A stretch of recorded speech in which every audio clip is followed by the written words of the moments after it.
under your testimony, you would have said that she had also entertained you. Isn't that correct? Yes. And so your answer to this interrogatory is false, is it not, sir? No, it's not false. Well, hate to dance around the. The answer is yes, you did entertain Miss Willis, correct? Right? Yes. She's not your spouse at that time or any time, correct? That's correct. She's not related to you by blood or marriage, correct? That's correct. But you entertained her, right? Yes. And during the course from your marriage, the period of time up to the present, so the answer would have been, yes, I did entertain somebody, correct? During the course of the marriage, no. Mr. Wade. Mr. Gillen, I think we've made your point. I think it speaks for itself, and we can save that for argument. And I'll just follow up with one quick question. Do you understand what the word present means? Your Honor, I was going to ask him. I think we did cover that already as well. Okay. Now, what has happened from the time that you filed this court document in May of 2023, let's go over some of the things that you had been involved in terms of being entertained or entertaining. Prior to your filing on the answer on the interrogatories on May the 30th, 2023, we've already established, have we not, that you had paid for a Royal Caribbean cruise to the Bahamas with Miss Willis, correct? Yes, sir, with Miss Willis and my mother. Well, your mother's not part of this interrogatory. I'm talking about Miss Willis. Here's the definition of interrogatory. Conveying the force of a question. Questioning. Okay. So, you paid and caused to be paid approximately $3,335 on that trip, Bahamas trip, from October the 28th through October the 31st, correct? Your Honor, objection. I think we've said this ground several times already. Mr. Gillen, let's cover new ground. Well, I'm just trying to establish with specificity the things that he had done to entertain or be entertained prior to May the 30th, 2023. I'll try to move through it quickly. Sure. Well, that's already part of the record in terms of his prior testimony, and so if you want to link those two things together, you can do that during argument. Well, so let me discuss this. You indicated that during the course of your explanation concerning the Belize trip, that Miss Willis paid you all that money back in cash. Remember? Yes, sir. Now, the Belize trip had just happened, hadn't it? That occurred in March 18th, 2023, right? Yes, sir. So you're filing this maybe 2 months after you have gone to Belize with Miss Willis, correct? Your Honor, again, I believe all of this is I think you might be getting somewhere new. We'll see. All right. Yes, sir. So we've got the trip in to Belize on March the 18th, 2023. You and Miss Willis, correct? Yes, sir. Now, 2 months later, you file the interrogatories that speak for themselves that we've gone over a few minutes ago, correct? Yes, sir. Now, the March the 18th, 2023, to state the obvious, is before May the 30th, 2023. Will you agree with me on that? I do. Okay. So then you tell us that Miss Willis paid you in cash all the money for the entire trip. It was a gift for you for your birthday, correct? Yes, sir. And I'm sure you probably have the deposit slips where you took the cash and deposited the cash into your account, don't you? I did not deposit the cash in my account. You don't have a single solitary deposit slip to corroborate or support any of your allegations that you were paid by Mrs. Willis in cash, do you? No, sir. Not a single solitary one. Not a one. As you come on to the page, kindly hit the like bell and subscribe to the channel if you haven't done so as yet. Thank you. Now, when Miss Willis would pay you in cash, would you scamper down to the ATM with her and she drew money out of her account Your to Honor. pay you these thousands of dollars?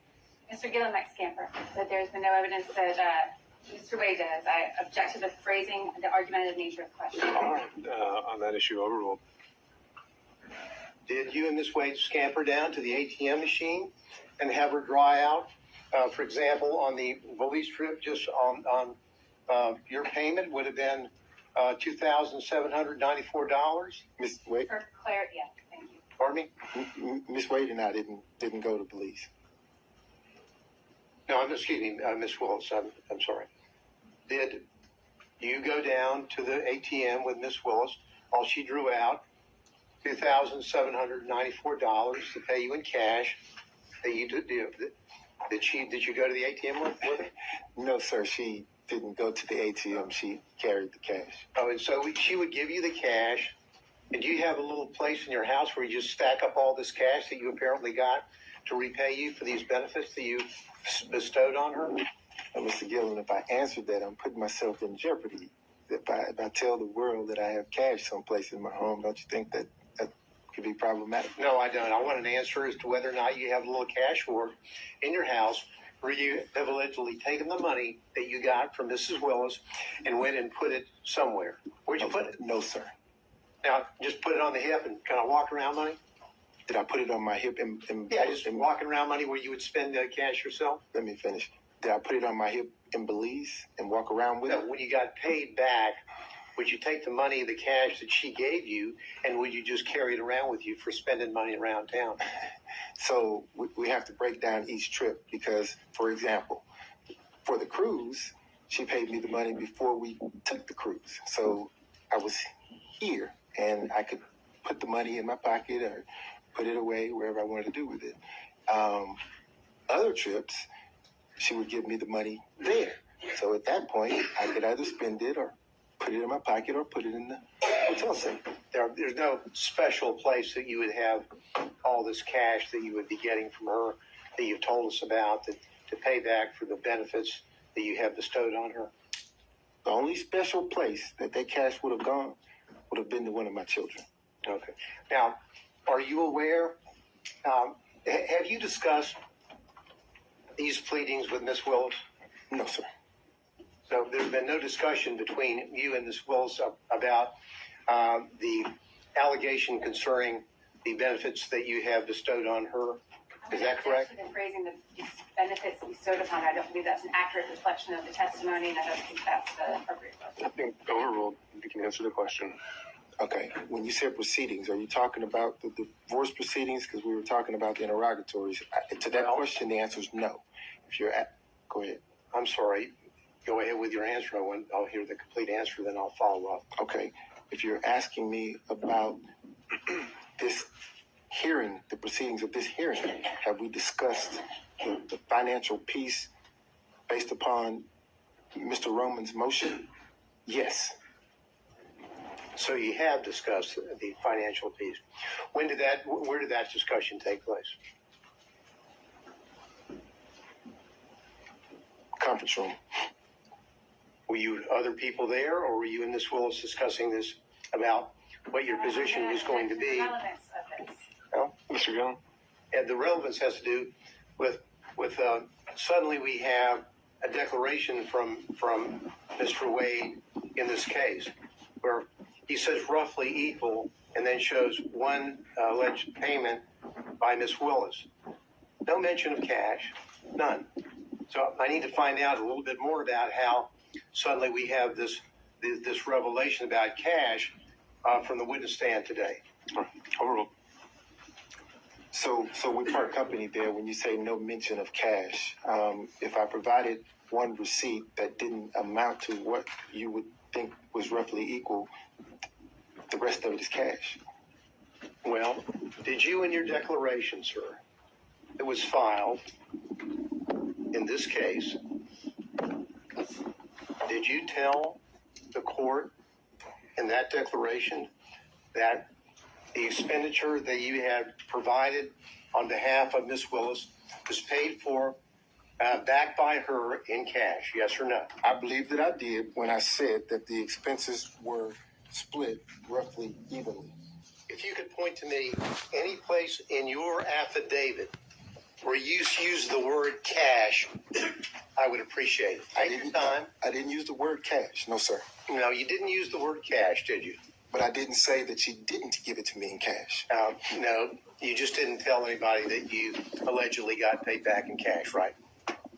No, I told everyone who asked. today? Yes, sir.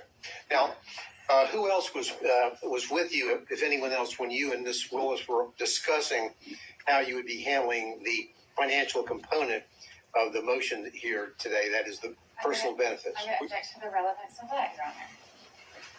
Mr. Gillum. Well, the relevance is if they know that they're going to be called as witnesses, they've been subpoenaed, and they are discussing what they're going to say, we need to know that. The court needs to know that. It goes to the veracity of Mr. Willis and, Ms. Willis and Mr. Wade. Overruled. We didn't discuss how we were going to handle testimony. My question was, when you were discussing with Ms. Willis in the conference room, when you were discussing what you perceived to be the situation concerning the benefits for the payments, Yes, sir. was there anyone else present? No, sir. How long did the meeting take? Probably 5 or 10 minutes. Did Ms. Willis tell you what she was going to say? No, sir.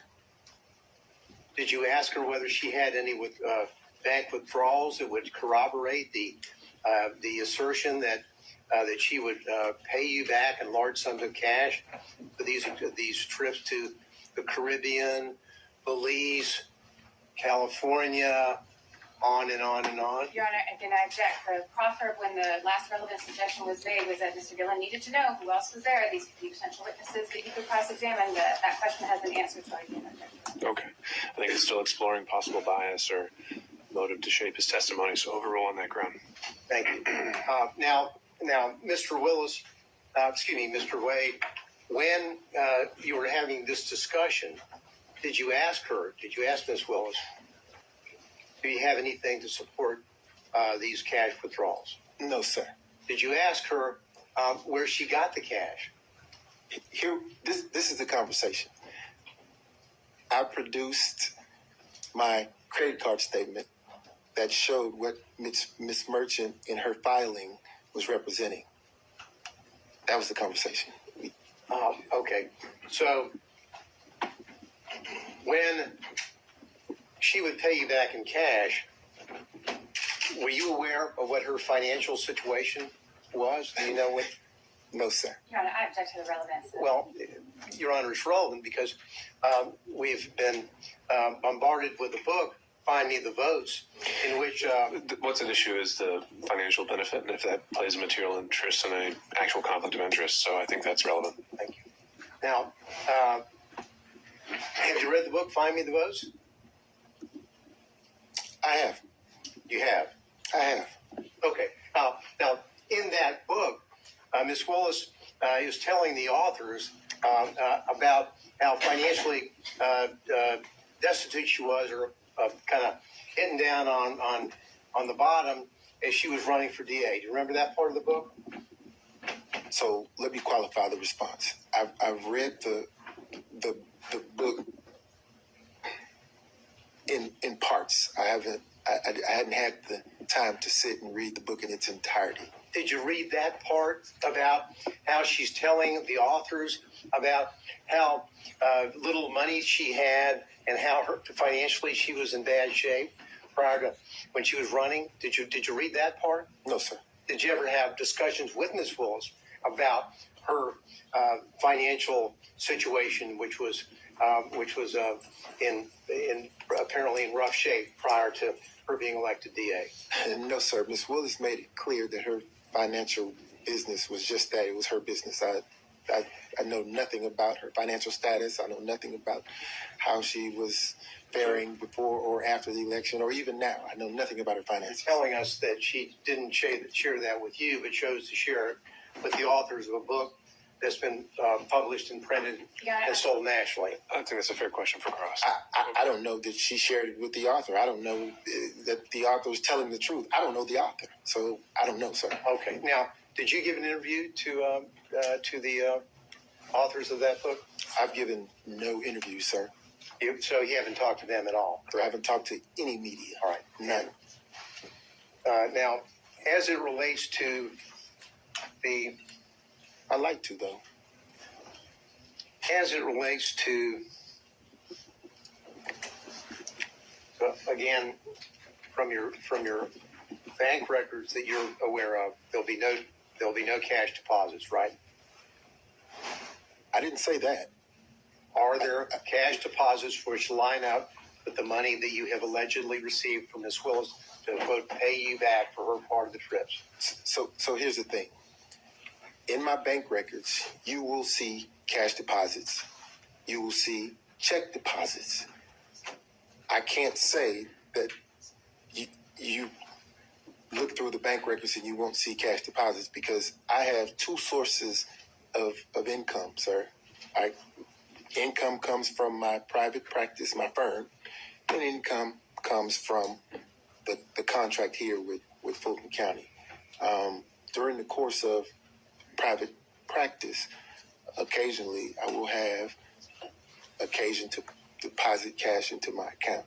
And in preparation for this hearing and your testimony, did you go through your bank records to find out if you could locate any cash deposits that would corroborate your testimony? No, sir. I didn't go through my bank records at all.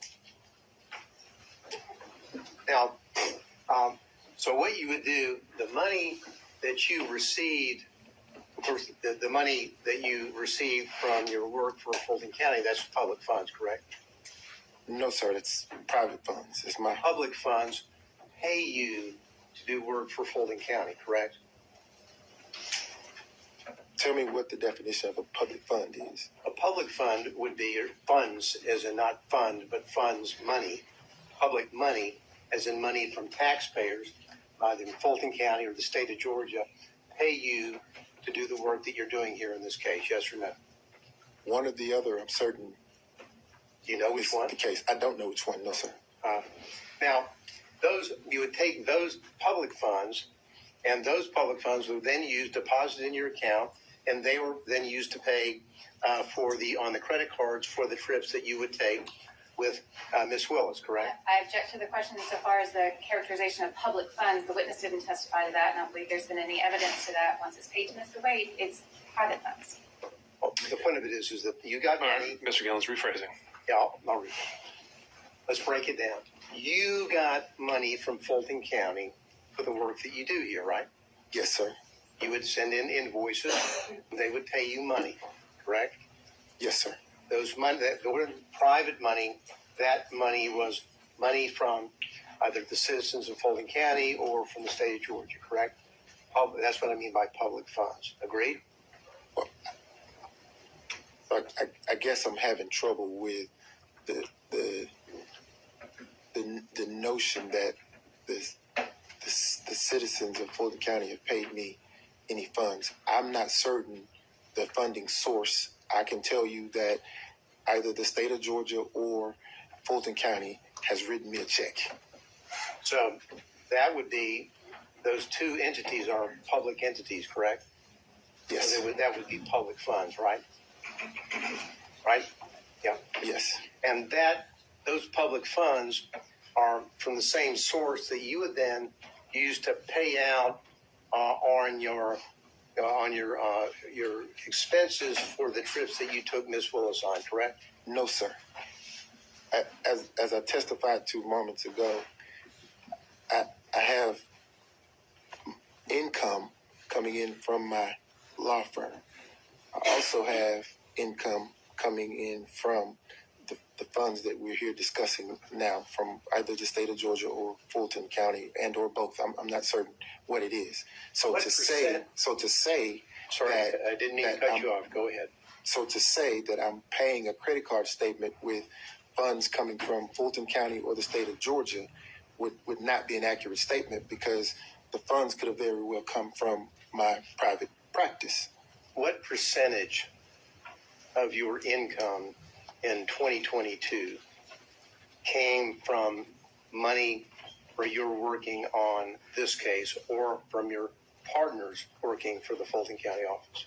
In 2022, I would say 50-50. You would think 50-50 in 2022? Yes, sir. What about 2023? Probably 60-40. 60-40. Yes, sir. So the money that would be in those accounts, at least 60% of those, in your view, would be public funds, that those monies were then used to pay for the expenses that you had incurred for the trips that you took Miss Willis on, the cruises, the Napa Valleys, the Bahamas, correct? Right? Yes, sir. As you leave the page, kindly hit the like bell and subscribe to the channel if you haven't done so as yet. Thank you.